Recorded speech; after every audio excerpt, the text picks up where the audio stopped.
¿qué tal? ¿Cómo están? Bienvenidos, bienvenidas. Yo aquí nerviosa, la verdad, porque hace mucho que no subía contenido en esta plataforma en específico y decidí regresar con una intención clara, pues por todo lo que podemos estar presenciando que está pasando en el mundo, en la sociedad y en todas partes. Creo que es inevitable no enterarnos de toda la violencia que está pasando a nuestro alrededor en niveles sociales, políticos, guerras. Pero bueno, no vengo a profundizar en esos temas, para eso ya hay muchos canales que se dedican a darle luz a esa oscuridad y a esa sombra y que aparte hacen su trabajo muy bien. Yo a lo que vengo es a aportar un poquito, un granito de arena de cómo podemos reducir esta violencia. Y para reducir la violencia que vemos allá afuera, necesitamos empezar por reducirla en uno mismo. Todos en algún momento de nuestra vida hemos sido violentos o agresivos, ya sea a través de la palabra o de nuestras acciones, y por eso es que he decidido leer junto con ustedes este libro de aquí, que siento que tiene una gran aportación para toda la humanidad y que a todas las personas nos serviría muchísimo aprender de él y hacerlo forma de vida. Es como un nuevo modelo de conciencia, estar conscientes de cómo nos comunicamos. Este libro es Comunicación no violenta, escrito por Marshall Rosenberg, y vamos a leerlo aquí en este canal juntos. El día de hoy vamos a comenzar con el primer capítulo. Tráete un cafecito, algo de comer, o puedes escucharme mientras haces tus tareas.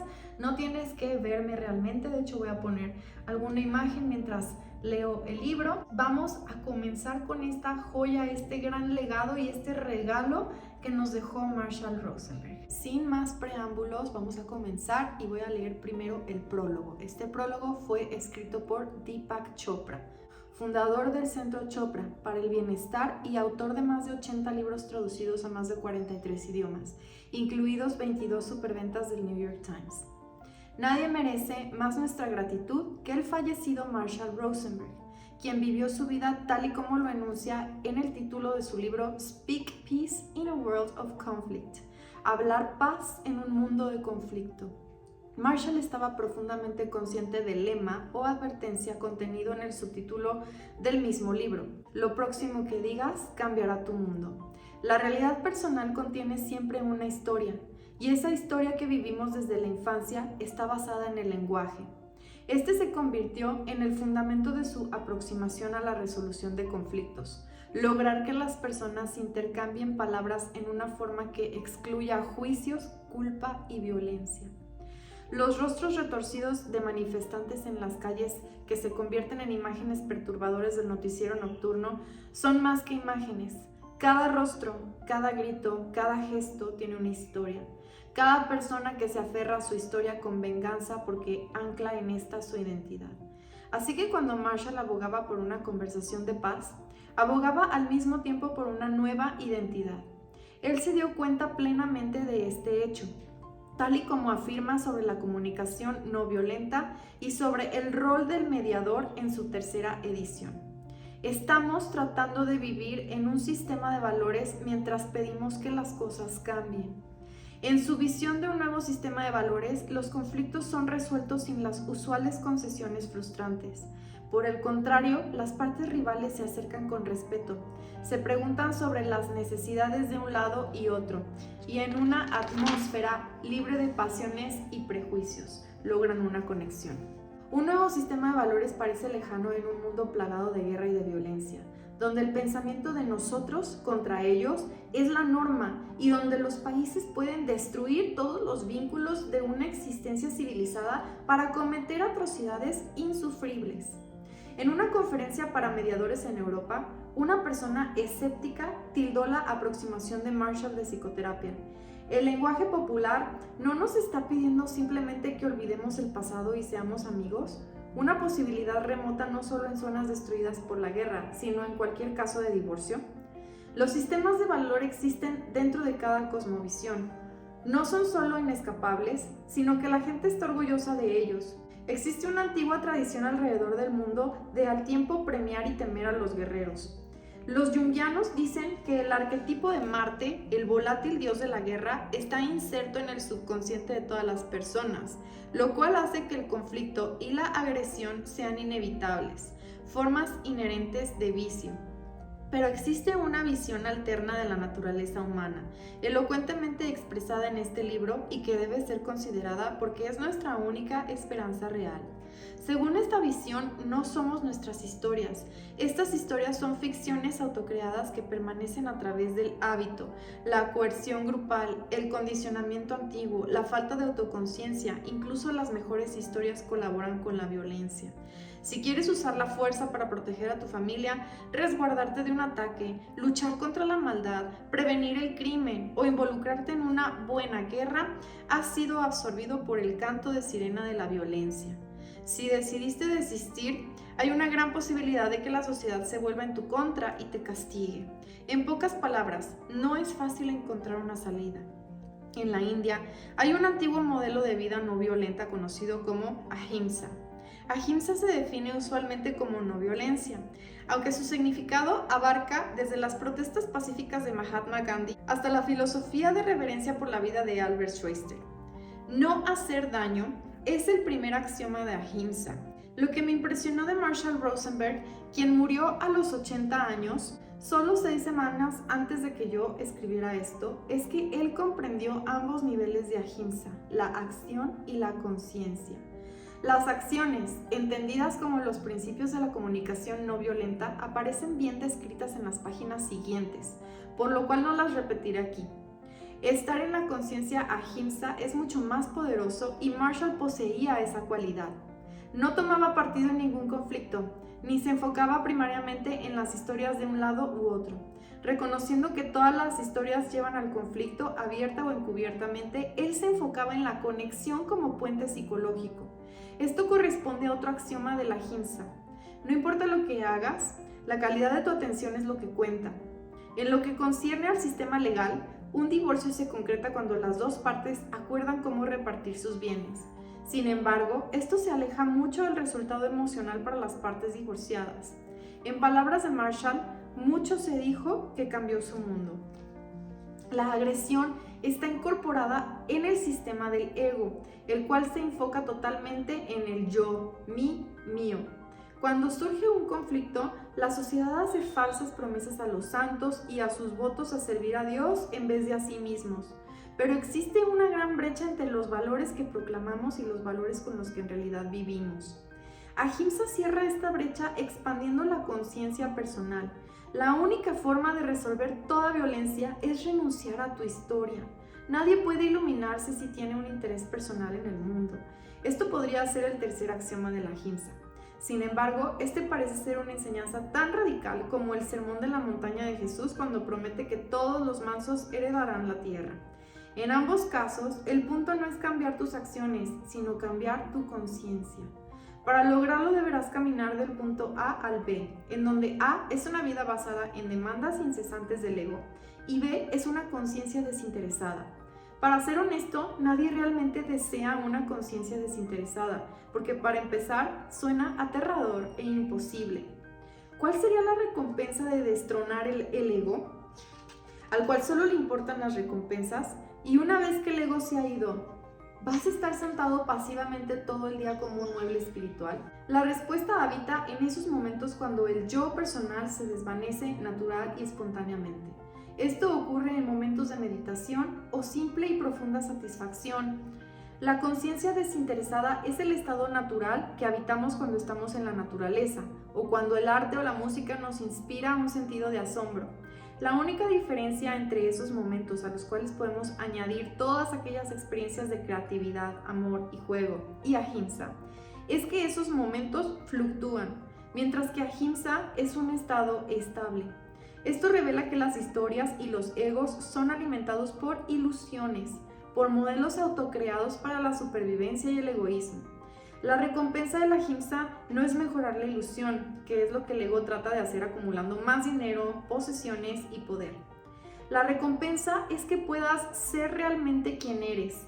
El término conciencia superior es demasiado ostentoso para ahimsa. Es más exacto llamarla conciencia normal. en un mundo donde la norma es tan anormal que se convierte en psicopatología. No es normal vivir en un mundo donde la norma sea que miles de cabezas nucleares apunten al enemigo y que el terrorismo sea un acto religioso aceptable. Para mí, el legado del trabajo de vida de Marshall no descansa sobre cómo revolucionó el rol de mediador. A pesar del gran valor de este aporte, su legado descansa sobre el nuevo sistema de valores dentro del cual vivió, el cual, a decir verdad, es bastante antiguo. Ahimsa tiene que ser revivido en cada generación, porque la naturaleza humana está dividida entre la paz y la violencia. Marshall Rosenberg nos dio la prueba de que entrar en este estado de conciencia expandida es real y muy práctico a la hora de resolver disputas. Marshall dejó huellas que podemos seguir. Si tenemos un interés verdadero de corazón, lo seguiremos. Es la única alternativa en un mundo que busca desesperadamente la sabiduría y el fin de la lucha. Deepak Chopra. Ese fue el prólogo. Ahora voy a continuar con un pequeño poema que viene aquí en el libro. Se llama Las palabras son ventanas o son paredes. Y dice así: me siento tan sentenciada por tus palabras, me siento tan juzgada y regañada. Antes de irme quiero saber, ¿eso es lo que quisiste decir? Antes de erigirme en mi defensa, antes de hablar con dolor o miedo, antes de construir un muro de palabras, dime, ¿realmente te escuché? Las palabras son ventanas o son paredes, nos sentencian o nos liberan. Cuando hablo y cuando escucho, que el amor brille a través de mí. Hay cosas que necesito decir, cosas que significan mucho para mí. Si mis palabras no son claras, ¿me ayudarás a ser libre? Si crees que te menosprecié, si sentiste que no me importabas, trata de escuchar a través de mis palabras los sentimientos que compartimos. Ruth Berbermeyer. Ahora sí, vamos a comenzar con el capítulo 1, titulado Dar desde el corazón. El corazón de la comunicación no violenta. Lo que quiero en mi vida es compasión, un flujo entre los otros y yo basado en un mundo de dar desde el corazón. Marshall B. Rosenberg. Introducción. Antes de comenzar, necesito aclarar que el libro fue escrito por Marshall Rosenberg, entonces el libro está escrito en primera persona. Ahora sí. Introducción. Pienso que dar y recibir de forma compasiva es nuestra naturaleza. Por ello, me he preocupado durante la mayor parte de mi vida por responder dos preguntas.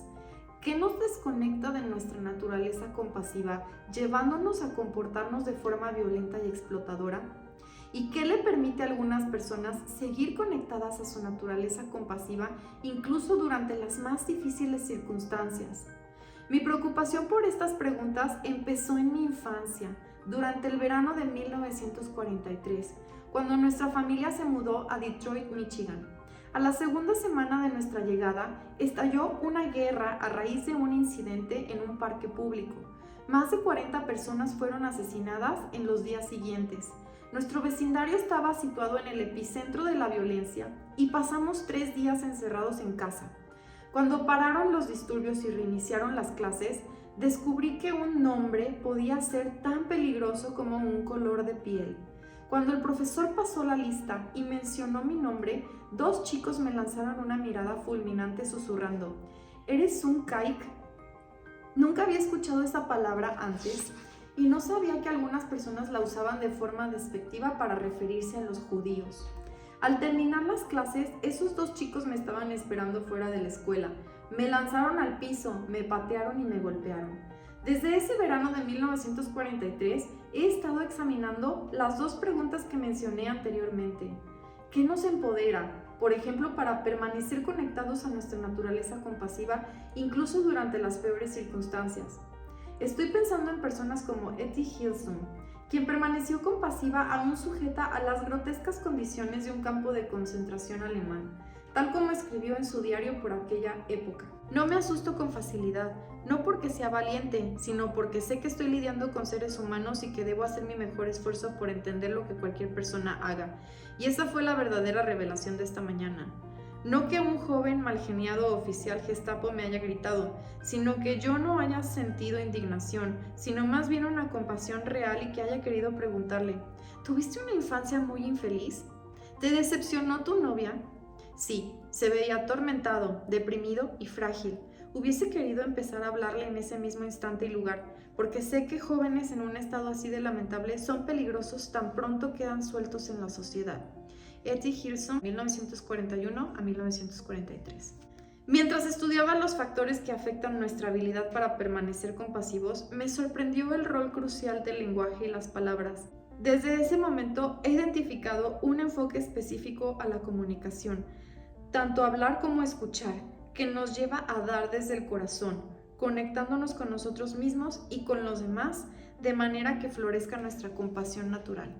Llamo a este enfoque comunicación no violenta y uso el término no violencia como Gandhi lo usó para referirse a nuestro estado natural de compasión cuando la violencia ha desaparecido del corazón.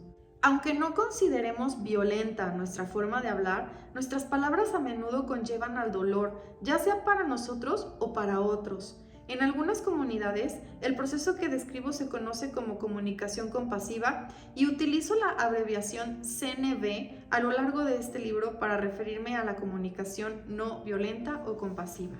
Una forma de enfocar la atención. La CNV está basada en un lenguaje y unas herramientas de comunicación que fortalecen nuestra habilidad para permanecer humanos, incluso bajo las más difíciles condiciones. No contiene nada nuevo. Todo lo que integra la CNV se ha conocido por siglos. Su intención es recordarnos lo que ya sabemos, que estamos hechos para relacionarnos los humanos y ayudarnos a vivir de forma que se manifieste concretamente este conocimiento. La CNV nos ofrece una guía para reenmarcar la forma como nos expresamos y escuchamos a otros. En lugar de nuestras reacciones habituales, automáticas, nuestras palabras se convierten en respuestas conscientes basadas en la firme conciencia de lo que percibimos, sentimos y deseamos. La CNV nos guía para expresarnos con honestidad y claridad, mientras simultáneamente prestamos a otros una atención respetuosa y empática. En cualquier intercambio nos permite escuchar nuestras necesidades más profundas y las de los otros. La CNV nos capacita para observar cuidadosamente y especificar comportamientos y condiciones que nos están afectando. Aprendemos a identificar y articular claramente lo que deseamos concretamente en cualquier situación. La forma es simple, pero poderosamente transformadora. A medida que la CNV reemplaza nuestros antiguos patrones de lucha, huida o parálisis frente al juicio y a la crítica, empezamos a percibirnos a nosotros mismos y a los otros bajo una nueva luz. La resistencia, la defensividad y las reacciones violentas se minimizan cuando nos enfocamos en aclarar lo que vemos, sentimos y necesitamos. En vez de diagnosticar y juzgar, descubrimos la profundidad de nuestra propia compasión a través de su énfasis en la escucha profunda hacia nosotros mismos y hacia otros. La CNV promueve el respeto, la atención y la empatía y promueve el deseo mutuo de dar desde el corazón. A pesar de que me refiero a la CNV como un proceso de comunicación o un lenguaje de compasión, es mucho más que un proceso o un lenguaje. Es un nivel más profundo. Es un recordatorio continuo de mantener nuestra atención en un lugar donde es más probable que encontremos lo que estamos buscando. Hay una historia de un hombre en 4 patas buscando algo bajo un poste de luz. Un policía pasa y le pregunta qué está haciendo. «Estoy buscando mis llaves», le responde el hombre, quien parecía estar ebrio. «¿Las perdió aquí?», le pregunta el oficial. «No», responde el hombre, «las perdí en el callejón». Al ver la cara desconcertada del policía, el hombre se apresura a explicar: «Pero aquí hay más luz». Me doy cuenta que mi condicionamiento cultural me lleva a enfocar mi atención en lugares donde es poco probable que encuentre lo que quiero. Desarrollé la CNV como una forma de entrenar mi atención, de irradiar la luz de la conciencia sobre aquellos lugares con más potencial de darme lo que busco. Lo que quiero en mi vida es compasión, un flujo entre los otros y yo basado en el mutuo dar desde el corazón. Esta calidad de compasión, a la cual yo llamo dar desde el corazón, se expresa en la letra de la canción de mi amiga Ruth Berbemeyer a continuación. Nunca me siento más dada que cuando tomas de mí, cuando entiendes la alegría que siento al darte y cuando sabes que no te doy para ponerte en deuda, sino porque quiero vivir el amor que siento por ti. Recibir con el corazón abierto es tal vez la mayor forma de dar. No puedo separar lo uno de lo otro. Cuando tú me das, yo te doy mi recibir. Cuando tú tomas de mí, me siento tan dada. Dada, 1978, de Ruth Berbemeyer, del álbum Dada. Cuando damos desde el corazón, lo hacemos a partir de la alegría que emana nuestra disposición de querer enriquecer la vida de otra persona. Dar de esta forma beneficia tanto a quien da como a quien recibe. Quien recibe disfruta del regalo sin preocuparse por las consecuencias que traen los regalos dados desde el miedo, la culpa, la vergüenza o el deseo de obtener alguna ganancia. Quien da se beneficia porque su autoestima se eleva al ver que sus esfuerzos contribuyen al bienestar de otra persona. El uso de la CNV no requiere que las personas con quienes nos comunicamos tengan conocimientos de CNV, ni que estén motivados a relacionarse compasivamente con nosotros. Si permanecemos fieles a los principios de la CNV, si nos mantenemos motivados solo a dar y recibir desde la compasión, y si hacemos todo lo posible para que los otros sepan que este es nuestro único motivo, ellos se van a unir al proceso y eventualmente podremos responder compasivamente de forma mutua. No digo que esto ocurra rápido, sin embargo sostengo que es inevitable que la compasión florezca cuando permanecemos fieles a los principios y al proceso de la CNV. El proceso de la CNV. Para que nos nazca el deseo mutuo de dar desde el corazón, irradiemos la luz de la conciencia en 4 áreas, también conocida como los 4 componentes del modelo de CNV. En primer lugar, observamos lo que está sucediendo en el momento. ¿Qué observamos que los otros están diciendo o haciendo que enriquece o no nuestra vida? El truco es articular esta observación sin introducir ningún juicio o evaluación. Simplemente decir lo que están haciendo las personas y si nos gusta o no. En segundo lugar, mencionamos cómo nos sentimos cuando observamos esta acción. ¿Nos sentimos dolidos, asustados, alegres, entretenidos, irritados? En tercer lugar, decimos cuáles necesidades nuestras se conectan con los sentimientos que acabamos de identificar. La conciencia de estos 3 componentes está presente cuando usamos la CNV para expresar cómo estamos de forma clara y honesta.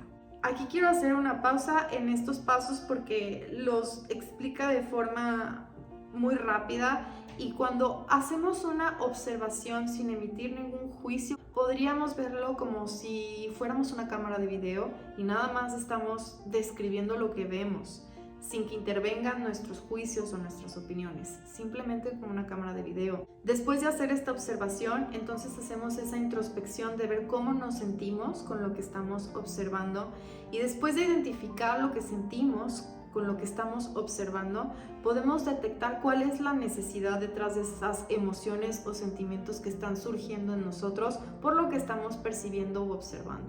Sigamos.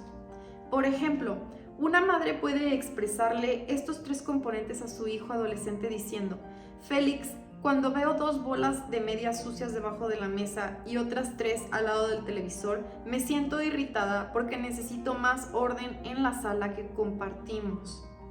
Para completar el modelo, esta madre continuaría con el 4º componente, una petición muy específica. ¿Estarías dispuesto a poner tus medias en tu habitación o en la lavadora? Este 4º componente aborda lo que queremos que la otra persona haga para enriquecer nuestra vida o para hacer nuestra vida más valiosa. Entonces, bien, aquí ya vemos los 4 componentes de la comunicación no violenta o la CNV. 1 es la observación sin juicios ni evaluaciones.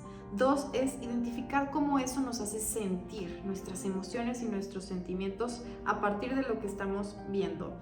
Número 3, identificar qué necesitamos, cuál es la necesidad que surge de esas emociones y de esas observaciones. Y número 4, hacer una petición clara. Vamos a profundizar más en este modelo de comunicación no violenta. Una parte de la CNV es expresar estos 4 componentes de información muy claramente, ya sea verbalmente o de otras formas. La otra parte consiste en recibir de los otros estos mismos 4 componentes de información. Conectamos con ellos, en primer lugar, percibiendo lo que están observando, sintiendo y necesitando. Y en segundo lugar, descubriendo qué puede enriquecer sus vidas recibiendo el 4º componente, su petición. Cuando centramos nuestra atención en las áreas mencionadas y ayudamos a los otros a hacer lo mismo, establecemos un flujo de comunicación de ida y vuelta que permite que la compasión se manifieste naturalmente. ¿Qué estoy observando, sintiendo, necesitando y pidiendo para enriquecer mi vida? ¿Y qué estás observando, sintiendo, necesitando y pidiendo para enriquecer tu vida? El proceso de la CNV se compone de las acciones concretas que observamos que afectan nuestro bienestar, de cómo nos sentimos en relación a lo que observamos, las necesidades, valores, deseos que crean nuestros sentimientos y las acciones concretas que pedimos para enriquecer nuestras vidas. Cuando utilizamos este proceso, podemos comenzar por expresarnos o por recibir empáticamente estos 4 componentes de información de parte de otros. Aunque aprenderemos a escuchar y a expresar verbalmente cada uno de estos componentes en los capítulos del 3 al 6, es importante recordar que la CNV no es una fórmula establecida, sino un proceso que se adapta a variadas situaciones y estilos personales y culturales. Aunque yo me refiera convenientemente a la CNV como un proceso o un lenguaje, es posible experimentar los 4 componentes del proceso sin emitir ni una sola palabra. La esencia de la CNV está en nuestra conciencia de los 4 componentes, no en las palabras mismas que intercambiamos. Aplicar la CNV en nuestras vidas y en el mundo. Cuando utilizamos la CNV en nuestras interacciones con nosotros mismos, con otra persona o en un grupo, nos arraigamos a nuestro estado natural de compasión. La CNV es, por tanto, un enfoque que puede ser eficazmente aplicado en todos los niveles de comunicación y en diversas situaciones, en relaciones íntimas, familias, escuelas, organizaciones e instituciones, terapia y consejería, negociaciones diplomáticas y comerciales, disputas y conflictos de cualquier naturaleza. Algunas personas usan la CNV para profundizar y cuidar de sus relaciones íntimas. Bien, aquí Marshall Rosenberg nos deja el testimonio de una persona que asistió a un taller de San Diego de comunicación no violenta en California y dice así: cuando aprendí a recibir, escuchar y dar, expresar a través de la CNV, pude ir más allá de sentirme atacada y pisoteada para realmente escuchar las palabras y extraer los sentimientos subyacentes.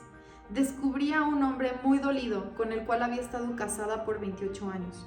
Él me había pedido el divorcio el fin de semana anterior al taller de CNV. En resumen, aquí estamos hoy, juntos, y aprecio cómo contribuyó la CNV a nuestro final feliz. Aprendí a escuchar sentimientos, a expresar mis necesidades, a aceptar las respuestas que no siempre quería escuchar. Él no está aquí para hacerme feliz y yo no estoy aquí para hacerlo feliz. Ambos hemos aprendido a crecer y amar para que ambos podamos estar satisfechos. Otras personas usan la CNV para construir relaciones más eficaces en el trabajo. Y aquí otro testimonio. He estado usando la CNV en mi clase de educación especial desde hace un año aproximadamente. Funciona incluso con niños con dificultades de lenguaje y aprendizaje o problemas de comportamiento. Un alumno en la clase escupe, insulta, grita y le clava lápices a sus compañeros cuando se acercan a su escritorio. Yo le sugiero, por favor dilo de otra forma, usa tu lenguaje de jirafa. Los títeres de jirafa se usan en algunos talleres como ayuda pedagógica para mostrar cómo funciona la CNV. Él inmediatamente se coloca de pie de forma erguida, mira a la persona a quien dirige su ira y le dice calmadamente: ¿podrías por favor alejarte de mi escritorio? Me siento molesto cuando te paras cerca de mí. Los otros alumnos responden cosas como: lo siento, olvidé que te molestaba. Estuve reflexionando sobre mi frustración con este alumno y tratando de descubrir mis necesidades, además de orden y armonía. Me di cuenta de cuánto tiempo invertía preparando las clases y de cómo mis necesidades de creatividad y contribución se desviaban hacia manejar su comportamiento. También percibí que no estaba atendiendo las necesidades educativas de los otros alumnos. Cuando él reaccionaba en clase, yo empezaba a decirle: necesito tu atención. Puede que lo dijera 100 veces, pero eventualmente él captaba el mensaje y se involucraba en la clase. Una maestra de Chicago, Illinois. Un médico escribe: uso la CNV cada vez más en mi práctica médica. Algunos pacientes me preguntan si soy psicólogo y me cuentan que rara vez sus doctores se interesan por saber cómo viven sus vidas o cómo lidian con otras enfermedades. La CNV me ha ayudado a entender las necesidades de mis pacientes y a saber qué necesitan escuchar en un momento dado. Esta habilidad me ha sido particularmente útil en pacientes con hemofilia y SIDA, porque tienen tanta ira y dolor que usualmente la relación paciente-proveedor de salud se ve afectada. Recientemente una mujer con SIDA, a quien he estado tratando durante los últimos 5 años, me dijo que lo que más le había ayudado eran mis intentos por encontrar formas de que disfrutara su vida cotidiana. Mi uso de la CNV me ayuda mucho en este sentido. Con frecuencia, en el pasado, cuando sabía que un paciente tenía una enfermedad fatal, me quedaba atrapado en la prognosis y se me dificultaba animarlos genuinamente a vivir sus vidas. Con la CNV he desarrollado una nueva conciencia y también un nuevo lenguaje. Me sorprende notar cuán bien encaja mi práctica médica. Mientras más me involucro en la danza de la CNV, más energía y alegría siento al hacer mi trabajo. Un médico de París, en Francia. Otros utilizan este proceso en el ámbito político. Una miembro del gabinete francés estaba de visita en casa de su hermana cuando notó cómo su hermana y su esposo se comunicaban. Motivada por sus descripciones de la CNV, les mencionó que para la siguiente semana tenía programadas unas negociaciones sobre temas sensibles entre Francia y Argelia en torno a procesos de adopción. A pesar del tiempo limitado, enviamos una formadora de habla francesa a París para que trabajara con la ministra del gabinete. La ministra atribuyó una buena parte del éxito de sus negociaciones en Argelia a su reciente habilidad adquirida en técnicas de comunicación. En Jerusalén, durante un taller atendido por los israelíes de variadas persuasiones políticas, los participantes utilizaron la CNV para expresarse en relación al tema altamente polémico sobre Cisjordania. Muchos de los colonos israelíes establecidos en Cisjordania creen que están cumpliendo un mandato religioso al hacerlo y se encuentran atrapados en un conflicto no solamente con los palestinos, sino también con los israelíes que reconocen la esperanza palestina por la soberanía nacional de la región. Durante una sesión, uno de mis capacitadores y yo modelamos la escucha empática a través de la CNV y después invitamos a los participantes a hacer una representación de roles adoptando la posición del otro. Después de 20 minutos, una colona anunció que estaría dispuesta a considerar el renunciar a su reclamo de la tierra y mudarse de Cisjordania para un terreno reconocido internacionalmente como israelí si sus oponentes políticos pudieran escucharla en la forma como la acababan de escuchar. La CNV alrededor del mundo sirve como un recurso valioso para las comunidades que enfrentan violencia y severos conflictos étnicos, religiosos o tensiones políticas. La difusión de la formación en CNV y su uso en la mediación por personas en conflicto en Israel, la Autoridad Palestina, Nigeria, Ruanda, Sierra Leona y en otros lugares ha sido una fuente de gratificación particular para mí.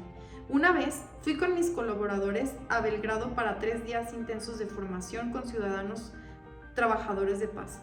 Cuando llegamos, la desesperanza estaba visiblemente marcada en los rostros de los participantes, pues su país estaba inmerso en una guerra brutal entre Bosnia y Croacia.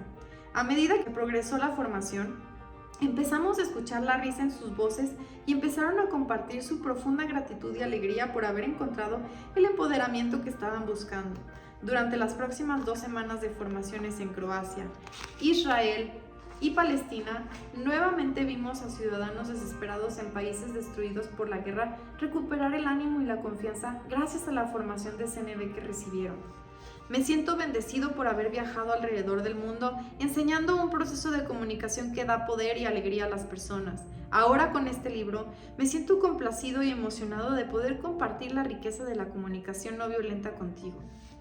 Resumen, la CNV nos ayuda a conectar con nosotros mismos y con los otros de una forma que permite que aflore nuestra compasión natural. Nos guía para reenmarcar la forma en cómo nos expresamos y escuchamos a otros al enfocar nuestra conciencia en 4 áreas: lo que observamos, sentimos, necesitamos y lo que pedimos para enriquecer nuestra vida. La CNV promueve la escucha profunda, el respeto, la empatía y genera un deseo mutuo de dar desde el corazón. Algunas personas usan la CNV para responder compasivamente hacia sí mismos. Otros la usan para crear más profundidad en sus relaciones personales y otros para construir relaciones eficaces en el trabajo o en el ámbito político. Alrededor del mundo, la CNV se usa para mediar disputas y conflictos a todos los niveles. La CNV en acción. A lo largo de este libro hay diálogos intercalados llamados la CNV en acción. Estos diálogos tienen la intención de mostrar el sabor de un intercambio real donde el hablante aplica los principios de la comunicación no violenta. De cualquier forma, la CNV no es un simple lenguaje ni una serie de técnicas para usar palabras.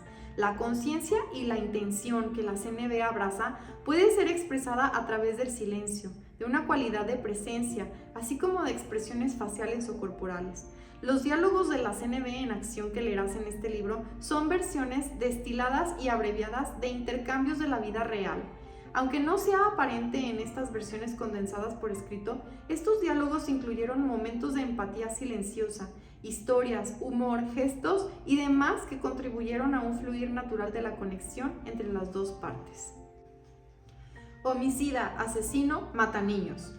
En una ocasión, presenté la comunicación no violenta a un grupo de 170 hombres palestinos musulmanes en una mezquita en el campo de refugiados de Deishesh en Belén. La actitud hacia los estadounidenses no era favorable en aquel momento. Estaba hablando cuando de pronto noté una ola ensordecida de conmoción agitándose en la audiencia. «Están susurrando que eres estadounidense», me alertó mi traductor cuando un caballero de la audiencia se puso de pie de un salto.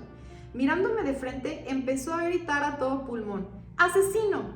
Inmediatamente una docena de voces se unieron a coro: «¡Homicida! ¡Verdugo! ¡Mataniños!». Afortunadamente tuve la capacidad de centrar mi atención en lo que el hombre estaba sintiendo y necesitando. En este caso, tenía algunas pistas. De camino al campo de refugiados, vi algunas latas vacías de gas lacrimógeno, que habían sido disparados al campo la noche anterior. En las latas se veían claramente marcadas las palabras «hecho en Estados Unidos». Yo sabía que los refugiados albergaban mucha ira hacia los Estados Unidos por suplir bombas y lacrimógenas y otras armas a Israel. Me dirigí al hombre que me había llamado asesino.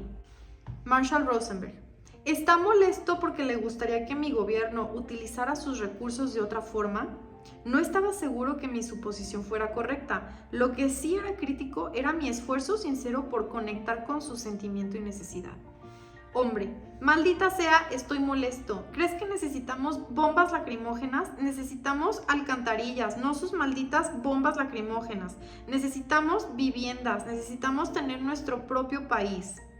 Marshall Rosenberg. Entonces está furioso y apreciaría un poco de apoyo para mejorar sus condiciones de vida y lograr su independencia política. Hombre, ¿usted tiene idea de lo que es vivir aquí durante 27 años de la forma en la que mi familia y yo hemos vivido, con niños y todo? ¿Tiene la más mínima idea de cómo ha sido para nosotros? Marshall Rosenberg.